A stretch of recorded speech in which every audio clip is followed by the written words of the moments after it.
Dan Bapak Ibu, pernah saya sampaikan di antara istri Rasulullah SAW yang paling pinter masak adalah Saifiyah binti Huyai. Paling enak masakannya di antara istri-istri yang lain. Makanya Aisyah paling marah kalau Saifiyah ngantar makanan ke rumah, Pak. Rasulullah sedang duduk sama sahabat, Bu. Datang utusan Saifiyah ngantar makanan, langsung keluar Aisyah, Pak, ditamparnya piring. Bercerai-berai, jatuh piring. Rasulullah sedang sama sahabat tuh. Apa kata Rasulullah kepada sahabat? Biasa tuh, ibu kalian sedang cemburu. Nah, cuman itu aja, Pak. Tidak ada Rasulullah ngamuk ke istrinya, Bu.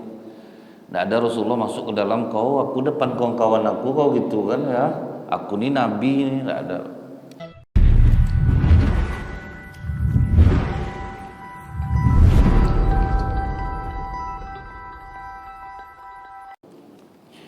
Karena kita tahu bahwa untuk menjadi hamba Allah yang bertakwa bukan hanya kita rajin melaksanakan sholat, tapi lebih dari itu bagaimana sholat ini menjadikan kita orang yang berakhlak mulia.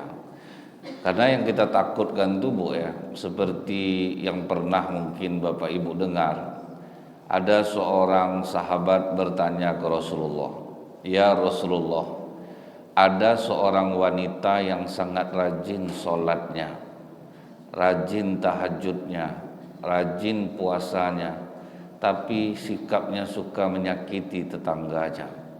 Kata Rasulullah, "La khairu fiha, hiya min ahlin nar." Tidak ada kebaikannya dan dia adalah ahli neraka. Itu ruginya, Pak, kan? Udah rajin kita sholat, tapi rupanya perbuatan kita menyakiti tetangga, ternyata tidak ada kebaikan pada dirinya. Kata Rasulullah, dia adalah ahli neraka. Tapi ada seorang wanita, ya Rasulullah, sholatnya biasa saja, ibadahnya biasa saja, tapi dia suka menyayangi tetangganya. Kata Rasulullah, dia ahli surga. Berarti akhlak yang dituju dari ibadah yang kita lakukan ini, Bapak Ibu. Bagaimana kita menuntut ilmu akhlak supaya ibadah kita ini naik kepada Allah. Berarti kalau kita ibadah rajin, akhlak buruk, maka ibadah itu tidak naik di sisi Allah. Nah, ini yang harus kita perbaiki menjelang Ramadan ini, Pak. Nah, kita ingat Syekh Hasan Al-Basri bertetangga dengan seorang tetangga Kristen. Rumah tetangganya yang Kristen itu di atasnya ada kamar mandi, sebelahnya rumah Syekh Hasan Al-Basri. Waktu Syekh Hasan Al-Basri sakit, Bu, dijenguklah oleh tetangganya yang Kristen nih, Pak. Itulah hubungan baik itu ya, Bapak Ibu, ya. Dijenguk sama tetangganya yang Kristen ini. Begitu dia masuk ke kamar, terciumlah oleh orang Kristen ini seperti bau kencing di kamar Syekh Hasan Al-Basri. Kata tetangganya ini, "Maaf Syekh, kenapa kamar Anda ini bau kencing? Padahal katanya umat Islam itu kebersihan sebagian dari iman. Tapi kenapa kamar Syekh bau kencing?" Kata Syekh Hasan Al-Basri, "Oh iya, aku menampung kencing pakai ember di sana." Ditengok oleh orang Kristen, nampaklah ember, ada air kencing dan ada tetesan dari atas. Diperhatikan oleh orang Kristen ini, ternyata tetesan itu dari kamar mandinya, Pak. Jadi ini dari rumah aku, Syekh. Iyalah mungkin tuh, karena aku tidak ada kamar mandi di atas. Berarti dari kamar orang yang Nasrani ini netes bocor, ditampung oleh Syekh Hasan Al-Basri di kamar. Kemudian menangis orang Nasrani ini, Pak. "Sudah berapa lama kau menampung kencing aku, Syekh?" Kata Syekh, "Itu tidak usah kau pikirkan, sudah 20 tahun aku nampung." Begitulah dia mengamalkan berbuat baik sama tetangga. Ini berak aja ayam dekat terasnya, Bu, mengamuk. "Kau melihara ayam jangan di sini." Oh, bau berkelahi itu, Pak, kan. Jadi Islam ini mengajarkan kita Bu, supaya makin taat ibadah, makin baik akhlak kita. Makin kuat kita kepada Allah dekatnya, semakin tunduk hati kita ini. Jangan kebalikan Bu, makin rajin sholat makin jahat Bu. Misalnya nih Bu, semenjak banyak ibu-ibu belajar tahsin, takut anak-anak tadarus di masjid dibuatnya Pak. Orang kan seharusnya makin senang gitu ya Pak ya. Sampai ditanya sama anak-anak tuh, ngapa kalian main di luar? Tadarus dari dalam, muak nengok nenek tuh Ustaz, salah aja orang baca Quran dibuatnya. Karena nenek ini udah belajar tahsin Pak. Jadi huruf harus tepat, apa harus tepat. Narik napasnya baru Ustaz, salah kalau narik napas. Narik napas salah, belum baca lagi Pak. Jadi takut orangnya dia. Jadi makin berilmu kita seharusnya makin tunduk, bukan makin buruk akhlak kita. Nah jadi Pak, mungkin Bapak pernah melihat orang di masjid, mukanya soleh, tapi dia pendiam, kaku Pak. Sama kita ini ndak ngomong dia Bu, bersalam ndak, ngomong ndak. Kita sangka dia memang macam itu bawaannya Pak. Tapi rupanya kalau dia jumpa yang sepemahaman sama dia, ramah dia rupanya Pak. Kalau sama kita dia ndak mau. Tapi kalau jumpa dia sesama pengajian dia, sama-sama paham sama dia, dia ramah. Oh berarti orangnya ramah sebetulnya.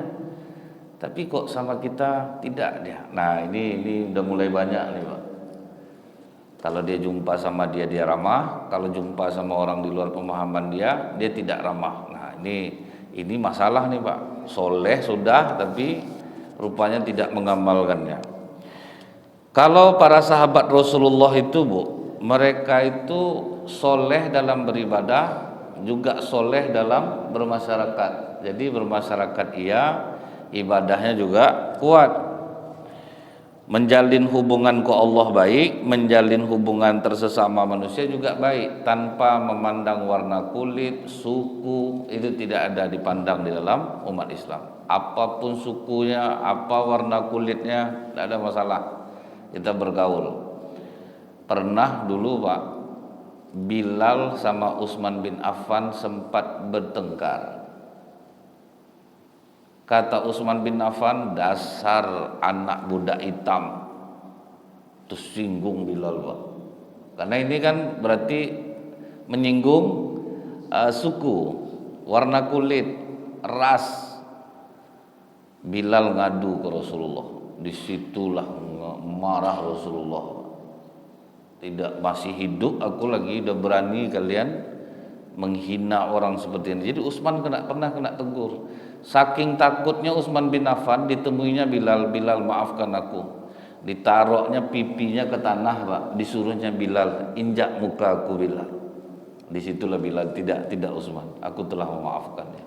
Jadi terlepas gitu Pak, karena emosi, terhina warna kulit. Jadi Islam rupanya tidak ada, pokoknya mau suku apa aja, apa warna kulitnya, soleh secara sosial. Pernah istri Rasulullah kan ada keturunan Yahudi Pak, namanya Saifiyah binti Huyai. Dia Islam, sudah masuk Islam, begitu nikah sama Rasulullah dia masuk Islam.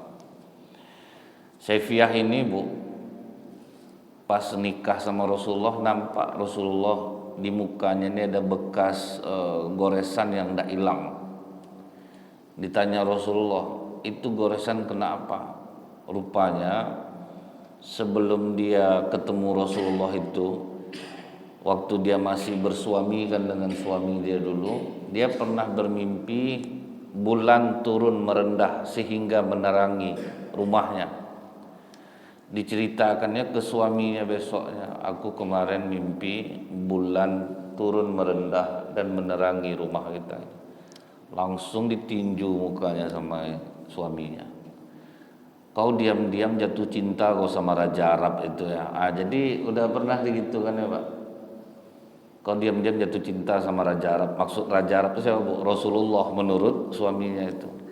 Di situ tertegur Rasulullah. Jadi aku pernah memimpikan itu Rasulullah. Rupanya itu maknanya Pak. Jadi marah suaminya, dipukulnya aku. Dan akhirnya Saifiyah menjadi istri Rasulullah SAW. Dan Bapak Ibu pernah saya sampaikan di antara istri Rasulullah SAW yang paling pinter masak adalah Saifiyah binti Huyai. Paling enak masakannya di antara istri-istri yang lain. Makanya Aisyah paling marah kalau Saifiyah ngantar makanan ke rumah. Rasulullah sedang duduk sama sahabat, Bu. Datang utusan Saifiyah ngantar makanan, langsung keluar Aisyah, Pak, ditamparnya piring. Bercerai-berai, jatuh piring. Rasulullah sedang sama sahabat tuh. Apa kata Rasulullah kepada sahabat? Biasa tuh, ibu kalian sedang cemburu. Nah, cuman itu aja, Pak. Tidak ada Rasulullah ngamuk ke istrinya, Bu. Tidak ada Rasulullah masuk ke dalam, aku depan kawan-kawan aku, kau gitu kan ya. Aku ini nabi ini, tidak ada. Jadi istri mengamuk itu biasa tuh, Pak. Jadi Bu jangan takut Ibu, ngamuk aja lah, Bu. Tak apa tuh. Siapa kita dibanding Rasulullah? Rasulullah depan orang, Bu, digitukan Aisyah, bercerai-berai piring, makanan terlempar. Masuk Rasulullah ke dalam, Aisyah ganti piring Saifiyah yang pecah tadi. Cuman itu, Pak.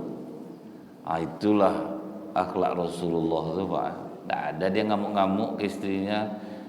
Tidak ada malunya, Bu. Rasulullah lagi, Pak, di depan sahabat biasa aja sama Rasulullah. Istri marah itu biasa aja. Jadi bapak janganlah malu lah lagi, Pak, kena amuk-amuk sama istri depan orang. Santai aja lah, Pak, bawa senyum aja lah. Jadi itu hal yang biasa. Karena cemburu. Nah jadi, Bu, waktu Rasulullah mau bepergian, ada 2 istri waktu itu yang ikut, Zainab binti Jas sama Saifiyah binti Huyai. Saifiyah binti Huyai, ontanya itu banyak bawaannya, Pak, karena banyak bawa alat masak. Dia begitu, banyak bawa alat masak. Kalau Zainab, ontanya tidak begitu banyak angkutannya. Jadi onta Saifiyah ini tidak kuat berjalan karena posisinya juga dalam keadaan sakit. Kata Rasulullah ke Zainab, Zainab, onta kau kan ada 3, pinjamkanlah ke Saifiyah 1. Ngamuk Zainab, Bu. Apa ya Rasulullah? Aku harus meminjamkan ontaku kepada perempuan Yahudi ini. Tersebut suku, menghina suku. Tahu Ibu Rasulullah menghukum Zainab dengan apa? Tidak mengunjungi Zainab selama 3 bulan. Marah Rasulullah, Bu, kalau menghina-hina suku ini. Sampai Zainab minta maaf kepada Saifiyah. Jadi Islam ini, Bu, mau suku apa aja. Ini kadang-kadang kan jadi pameo di masyarakat. Orang mana menantu Ibu? Orang Melayu, janganlah sama orang Melayu lagi, Bu. Orang Melayu ini pemalas. Coba lah tanya, mau kemana Cik? Cari angin katanya. Orang cari duit. Itu kan jadi pameo. Orang mana menantu Ibu? Orang Minang. Orang Minang, Bu, terkurung mau di luar, terimpit mau di atas. Apa semua suku seperti itu? Dimanapun suku, Bu, yang baik itu baik, yang jahat itu jahat, Pak. Tidak ada, tidak ya, sama aja semua. Saya pernah sedang menebas ilalang di rumah saya yang di Rumbai. Datang tetangga saya orang Jawa. Pas saya sedang duduk habis menebas lalang, datang dia ngomong, Ustadz pasti orang Melayu. Dari mana Bapak tahu? Dari cara Ustadz menebas lalang. Kalau orang Melayu ini menebas lalang yang ditengoknya ke belakang. Udah banyak ditebasnya duduk dia lagi. Iya pula memang macam itu saya, Pak. Memang kalau orang Jawa gimana, Pak? Kalau kami orang Jawa itu nebas lalang nengoknya ke depan, Ustadz. Masih banyak lagi nak duduk kami. Tertangkap basah saya, udah diam aja saya. Pasrah saya, Pak, memang betul gitu. Cuman kita bawa ketawa, canda, santai jadinya, Pak. Tidak ada merasa terhina, tidak ada kita merasa direndahkan. Nah Rasulullah kalau udah menghina suku, ngamuk Rasulullah. Tidak pulang ke rumah Zainab selama 3 bulan karena menghina suku. Kadang, Bu, ya, berantem orang suami istri, apa yang menjadi objek berantem itu aja bahas, jangan kemana-mana. Ibu nih dibangunkannya anaknya subuh. Bangunlah nak, kau sekolah, sholat dulu, nanti terlambat. Sekali, dua kali mulai agak tinggi. Bisa bangun kau enggak? Kau sekolah, main juga lah HP malam. Apa yang bangunkan? Dan dua kali, tidak juga, ketiga kali. Pantas saja kau macam ini, bapak kau pun macam itu tuh bangunlah bapak jadinya pak. Ngapalah aku kau bawa? Kan anak abang nih keturunan tuh tidak jauh-jauh bang, buah dari pohonnya. Alah ngamuklah suaminya. Kau tahu kau enggak? Bapak kau tuh bukan enggak tahu. Sampailah ke bapak istri lah pak. Datang istrinya bilang, memang payah nikah sama orang Melayu nih. Jangan bawa Melayu. Kau orang Minang, sampai menghina suku dia gara-gara bangunkan anak bu. Menghina suku jadinya. Jadi inilah yang bahaya. Sehingga kata Rasulullah, sifat jahiliyah yang sulit dihilangkan dari umatku adalah menikam nasab, bangga terhadap suku. Itulah dalam Islam nih bu, semuanya kita harus baik, tidak memandang dia suku manapun. Kalau dia jahat, itu oknumnya yang jahat, dianya, jangan dikalikan kepada semua sukunya. Ini sampai orang bilang bu, orang Batak tuh kalau duduk berdua main catur dia, bertiga main gitar dia, lebih tiga maling dia lagi. Itu kan selalu macam sebuah penghinaan pak. Tapi ini jangan dipotong-potong video nanti dipotong orang pak, diambilnya pak. Orang Batak nih orang, itu tuh yang ngeri itu. Sekarang ini tidak ada orang mau apa bu dipotongnya. Macam ada ustadz habis kena bully bu. Mungkin dipotong orang videonya. Suami yang istrinya 4 kata ustadz itu berarti dia Superman. Kalau istrinya 3 gentleman. Kalau istrinya 2 real man. Kalau istrinya 1 cemen. Itu saya rasa dipotong orang tuh pak. Sehingga banyak perempuan menghujat ustadz tuh. Itulah kalau bahayanya dipotong-potong tuh ya pak. Nah kemudian bu, kalau kita lihat Islam ini artinya itu yang pertama adalah taat, patuh, berserah diri kepada Allah. Itu yang Islam tuh pak. Yang pertama artinya adalah taat, patuh kepada Allah. Apa yang diperintah Allah kita kerjakan, apa yang dilarang Allah kita tinggalkan. Jadi yang baik-baik, yang buruk-buruk. Intinya kita taat kepada Allah. Bayangkan orang sedang tidur, azan subuh di masjid, bapak ibu datang ke masjid, itu kan taat sama Allah namanya itu. Apalah salahnya sholat di rumah, tapi ibu tetap ke masjid, padahal ibu-ibu tidak harus ke masjid. Itu kan bagian dari taat patuh kepada Allah.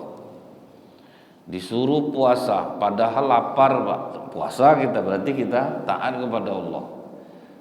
Disuruh baca Quran, kita baca Quran berarti taat kita kepada Allah. Disuruh sedekah, sedekah kita berarti kita taat kepada Allah. Itu yang Islam, berarti bapak ibu sudah Islam. Kemudian yang kedua, Islam itu berarti damai dan kasih sayang. Jadi agama Islam ini betul-betul mengajarkan tentang damai dan betul-betul mengajarkan tentang kasih sayang. Gak ada sekomplit Islam nih pak. Makanya kalimat Ar-Rahmanir Rahim itu bu, di dalam Al-Quran itu hampir 900 kali pak. Saking Islam itu menganjurkan kasih sayang. Dan terbukti bu, kasih sayang dalam Islam ini, waktu perang Badar mau dimulai, jadi apa kata Rasulullah kepada para sahabat? Saat ini kita sudah diperbolehkan Allah untuk berperang, tetapi tidak ada yang boleh melewati syarat yang sudah ditetapkan Allah. Yang pertama, tidak boleh berperang untuk melihatkan keangkuhan dan kalian menganggap diri kalian adalah orang-orang pemberani. Itu akhlak dalam perang aja tidak boleh angkuh. Tidak boleh macam seolah-olah aku ni pemberani. Yang kedua, serang orang yang menyerang kalian. Kalau orang tidak menyerang, yang diserang. Yang ketiga, tidak boleh merampas harta secara tidak sah. Dalam keadaan perang pun tidak boleh maling, Bu. Bayangkan tuh, Pak. Tidak boleh menyakiti wanita dan anak-anak. Itu akhlak Islam dalam berperang. Tidak boleh menebang pohon, merusak sumber air milik mereka, tidak boleh merusak hasil panennya, tidak boleh merobohkan rumah ibadah mereka, dan tidak boleh membunuh orang yang dalam keadaan lemah, takut, atau dia lari meninggalkan medan perang. Berapa akhlak dalam Islam sedang berperang, Bu. Jadi waktu Ali sedang bertempur, kalah orang tuh, Pak. Jatuh pedangnya. Udah mau ditebas Ali, ingat kata-kata Rasulullah, tidak boleh membunuh orang dalam keadaan lemah. Ditarik Ali balik pedangnya, Pak. Yang jatuh tuh bukannya minta terima kasih, malah diludahkannya muka Ali. Ngapa kau tidak jadi membunuh aku? Kata Ali, kalau aku membunuh kau dalam keadaan kau seperti ini, aku tuh matinya sama dengan kau, mati kafir. Kami tidak boleh membunuh orang dalam keadaan lemah. Tegaklah kau balik, ambil pedang kau, main kita balik. Langsung terkejut lawannya ini, Bu. Ajaran perang mana ini, Ali? Inilah ajaran perang dalam Islam. Langsung sujud dia, Pak. Ajarkan aku syahadat. Itulah, Bu. Tak boleh kita lupa membunuh orang dalam keadaan lemah. Itulah kasih sayang dalam Islam. Sedang perang aja kasih sayang. Bahkan ada perempuan yang disiksa di neraka hanya karena mengurung kucing, tidak dikasih makan, dan tidak pula dia lepaskan untuk mencari makan. Itulah, Bu, ya. Ingat saya dulu hadis yang paling dahsyat itu, ya, Bu, ya, di dalam kumpulan hadis Bukhari Muslim itu. Ada seorang pelacur yang kehausan di tengah padang pasir. Dia menjumpai sebuah sumur, susah payah dia turun ke bawah untuk mengambil air dengan sepatu kulitnya. Begitu dia naik ke atas, belum sempat dia minum, nampak dia anjing yang kehausan, menjulur-julurkan lidahnya menjilat pasir basah. Kasihan pelacur ini, dikasihnya minum anjing itu, dia tidak minum. Apa kata Rasulullah? Allah ampuni dosa-dosanya. Seka anjing aja, Pak, macam itu, Pak. Cuman pernahlah orang salah arti dia mendengar hadis nih, Pak. Jadi pelacur dengar, Bu, oh gitu caranya. Habis kita berzina malam hari, cari anjing haus pagi. Azab nih. Sesat lah saya. Orang salah faham pula artinya. Nah, ini buktinya apa? Bahwa Islam ini agama yang mengajarkan kasih sayang, tetapi dipancung oleh umatnya sendiri, Bu. Diajarkan untuk berkasih sayang, tapi kita memancungnya sendiri sebagai umat Islam. Kita tidak sayang sama orang yang berbeda sama kita, kita benci sama orang yang mengkritik kita, sampai kadang Bu, merendahkan orang kita. Jadi Islam ini bagus, cuman dipancung oleh umatnya sendiri. Dia udah jauh dari kasih sayang. Ingat saya ada orang tidur di masjid. Datanglah ada bapak ini, dia memang soleh, Pak. Woi, tak sembahyang kau, tidur-tidur kau di masjid. Tak jadi dia sholat jadinya. Macam ini rupanya, Pak, ya. Saya ini baru tahu Islam nih, Pak. Rupanya begini Islam nih. Tak jadi dia di masjid tuh, pergi dia. Jadi menghambat hidayah jadinya, Pak. Kalau orang tak ngerti kasih sayang itu. Tahun 2006 pernah terjadi di Mesir, Bu. Ada nama Syekh itu Imam Al-Ghazali, tapi bukan Imam Al-Ghazali yang apa ya, Pak, ya. Bukan yang lama. Namanya Imam Al-Ghazali juga. Dia ulama di Mesir.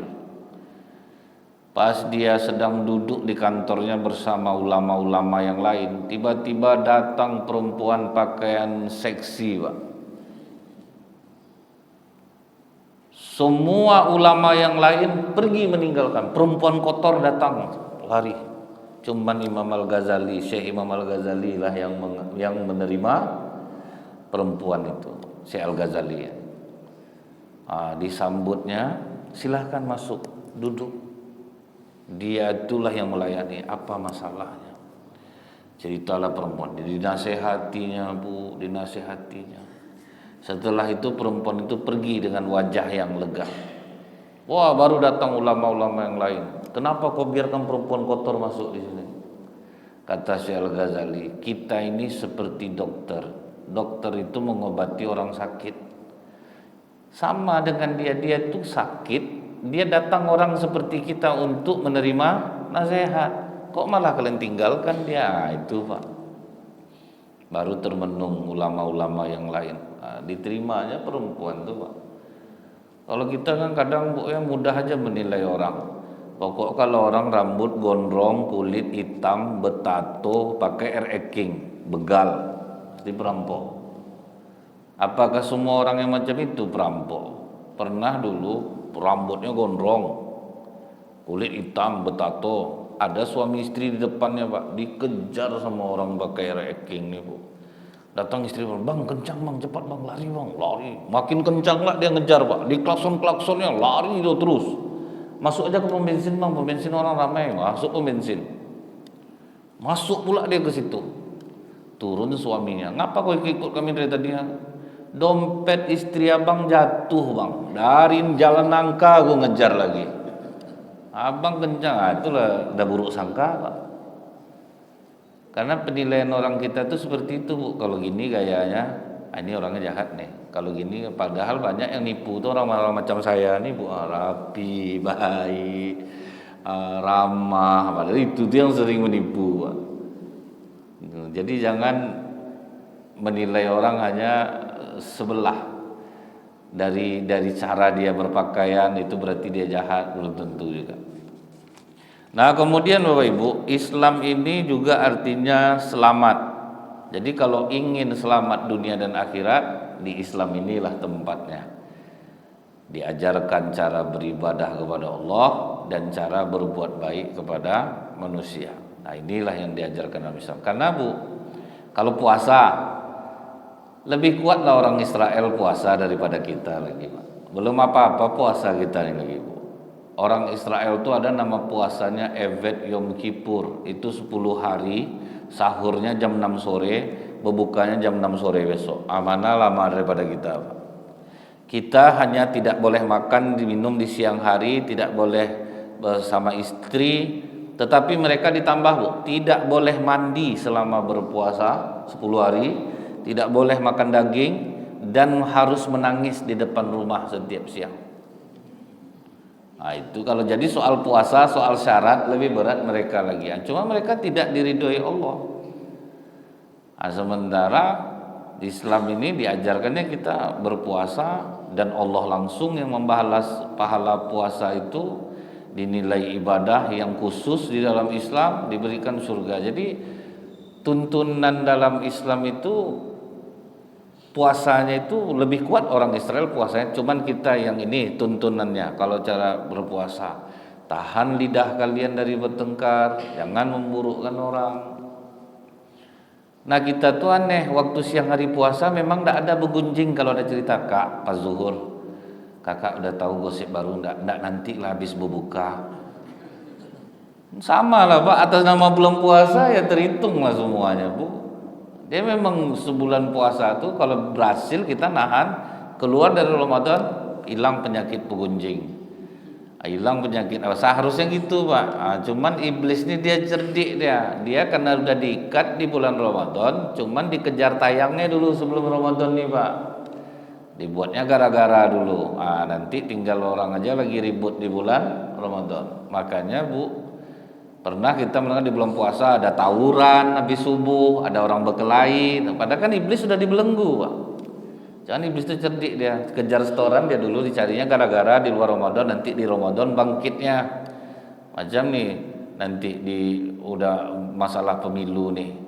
Ini nanti udah dikejarnya setoran dulu sebelum Ramadan. Nah pas di Ramadan orang ribut nanti jadinya Bu. Habis lah pahala puasa itu terkikis-kikis. Jadi inilah yang bahayanya kalau kita tidak mengenal Islam ini. Ternyata apapun amal ibadah dalam Islam ini yang kita lakukan, kita akan mendapatkan keselamatan baik di dunia ataupun di akhirat. Kemudian Pak, kita lihatlah Bu, dari perintah menerapkan dalam kehidupan sehari-hari, salah satunya adalah mengucapkan salam. Assalamualaikum warahmatullahi wabarakatuh. Semoga Allah melimpahkan keselamatan dan kesejahteraan kepadamu. Itu kan bagian dari doa. Dan jangan ibu kira Assalamualaikum itu dari Rasulullah awalnya Pak, tidak. Begitu Nabi Adam sudah sempurna diciptakan oleh Allah, apa kata Allah kepada Nabi Adam? Adam, kunjungi para malaikat itu, ucapkanlah Assalamualaikum warahmatullahi wabarakatuh, dan dengarkan jawaban mereka. Pergilah Nabi Adam, diucapkan Nabi Adam lah Assalamualaikum warahmatullahi wabarakatuh. Dijawab oleh mereka, Waalaikumsalam warahmatullahi wabarakatuh. Wahai Adam, inilah salammu dan salam anak cucumu. Jadi udah lama nih Pak, ketemu saling mendoakan tuh Bu. Kita doakan orang, doa kita itu kan wujud kasih sayang tuh Pak. Jadi dari salamnya aja itu udah mendoakan orang tentang kebaikan, supaya orang dapat berkah, supaya orang dapat kesejahteraan. Sehingga kata Rasulullah Pak, inginkah kalian aku tunjukkan satu amalan yang apabila kalian lakukan kalian akan saling mencintai? Ingin ya Rasulullah, tebarkan salam. Maksudnya itu apa Bu? Kita ketemu nih Pak, salaman, Assalamualaikum warahmatullahi wabarakatuh. Itulah yang bisa menumbuhkan rasa sayang. Jadi ada masjid di Pekanbaru nih Bu, sibuk berkelahi aja, jamaah sama pengurus, pengurus sama pengurus, jamaah sama jamaah. Itu terapinya Bu. Biasanya solawat sambil salam tukar, jadi Assalamualaikum warahmatullahi wabarakatuh, Assalamualaikum warahmatullahi wabarakatuh. Lama-lama timbul rasa cinta, hilang saling menjelekkan, hilang saling buruk-burukkan. Itulah dahsyatnya kalimat salam itu, karena selalu mendoakan. Hingga Rasulullah, apa kata Rasulullah? Assalamualaikum pahalanya 10, ditambah warahmatullah 20, bertambah wabarakatuh 30, supaya kita lengkap.